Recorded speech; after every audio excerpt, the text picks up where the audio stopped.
Most of you aren't subscribed. Make sure to subscribe, as it helps out the channel. Without further ado, sitting down with the king's attendant Magna, Kane is happy to receive the key and the location to his new mansion the king had gifted him. Magna reveals that the king had an important meeting today, but upon hearing that Kane would come and visit, attempted to cancel all his meetings just to play a reversey with Kane. But luckily Magna convinced him not to neglect his duties. Funnily enough, Eric barges in challenging Kane to a game of reversey, prompting Magna and several other nobles to challenge Kane to a game as well. Heading out, Kane looks for his new mansion, realizing that the mansion is quite run down. Using the key to open the huge doors, Kane hopes that nothing scary happens, covering his mouth so as to not inhale the dust-filled rooms. Since the building is pitch dark, Kane notes how the building's magic stones are out of mana, making use of a light spell to help him see. Exploring the rooms, Kane notes that there is nothing left in the living room, but is happy that it's simple and nicely designed. But when Kane checks out the rest of the mansion, he's surprised to see how much space he has, wondering how many people he can fit in his mansion. Knowing that the building should be touched up first, Kane casts an instant cleaning and repairing spell all throughout the mansion, instantly fixing up and designing the place how he intended. As Kane falls onto one of his beds, he excitedly thinks about how this home will be his own place away from his family and parents, but here's some guests arrive. Running down to greet the guest, Kane calls out to Sylvia, who has brought several other maids with her, honored that Kane would ask her to serve him in his new home. On top of that, Colin the butler introduces himself, having been recommended by Sebas, the lead butler in Kane's father's mansion. Being honored to serve Kane, Colin states that he's heard of Kane's amazing feats, defeating the orc army alone and slaying powerful creatures in the monster forest near his home.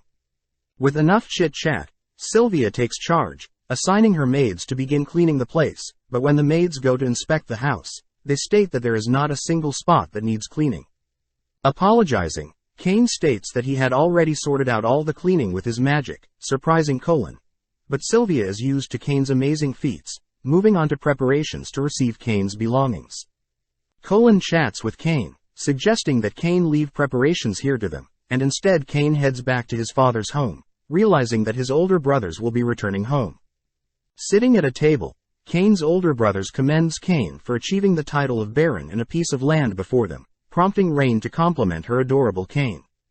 Knowing that Kane has also recently been handed the keys to his mansion, the family suggest they visit Kane's new place.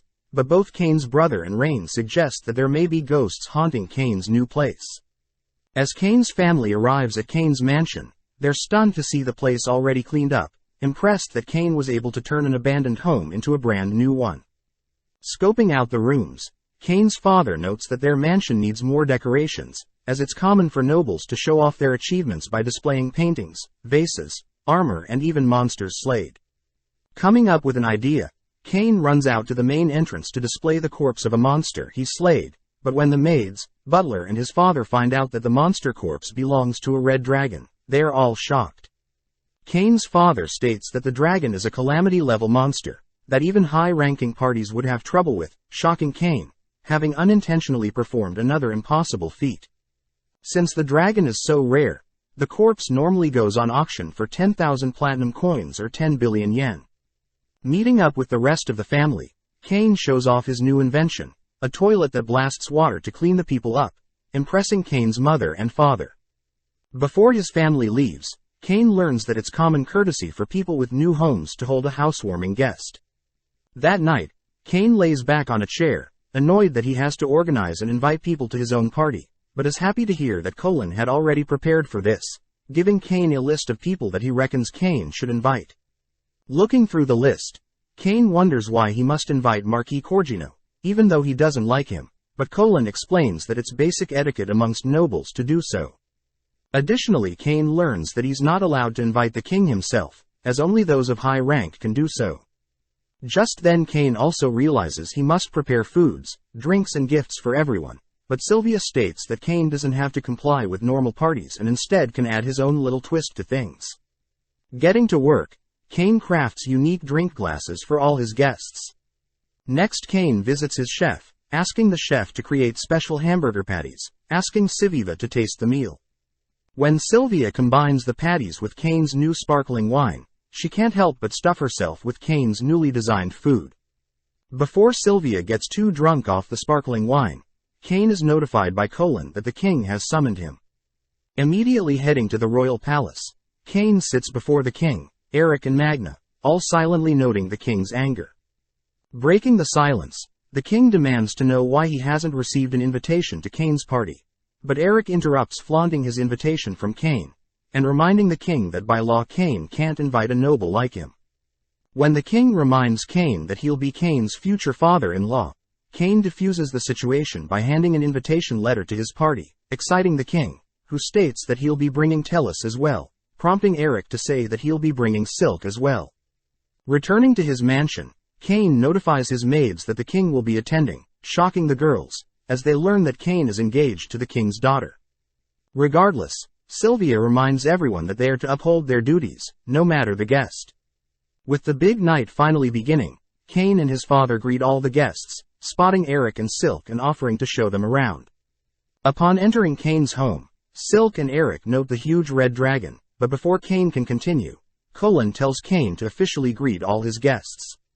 With all the guests gathering in the main dining hall, Kane gives them all a glass that he had crafted, raising a toast to initiate the start of his party. Admiring Kane's crafted gift and the sparkling wine, Kane's parents and Eric tease Kane for being such a ladies' man, able to create food to enthrall Rein and Silk. Just then the king and his family arrive, sitting down and devouring Kane's new hamburger patty and gulping the sparkling wine.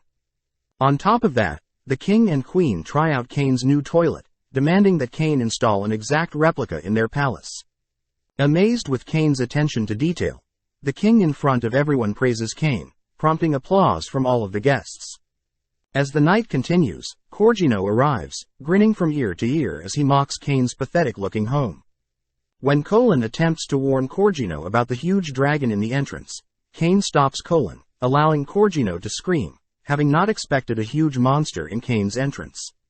Next, Corgino sits down, trying out the sparkling wine and hamburger patties, but refuses to admit that the food is delicious.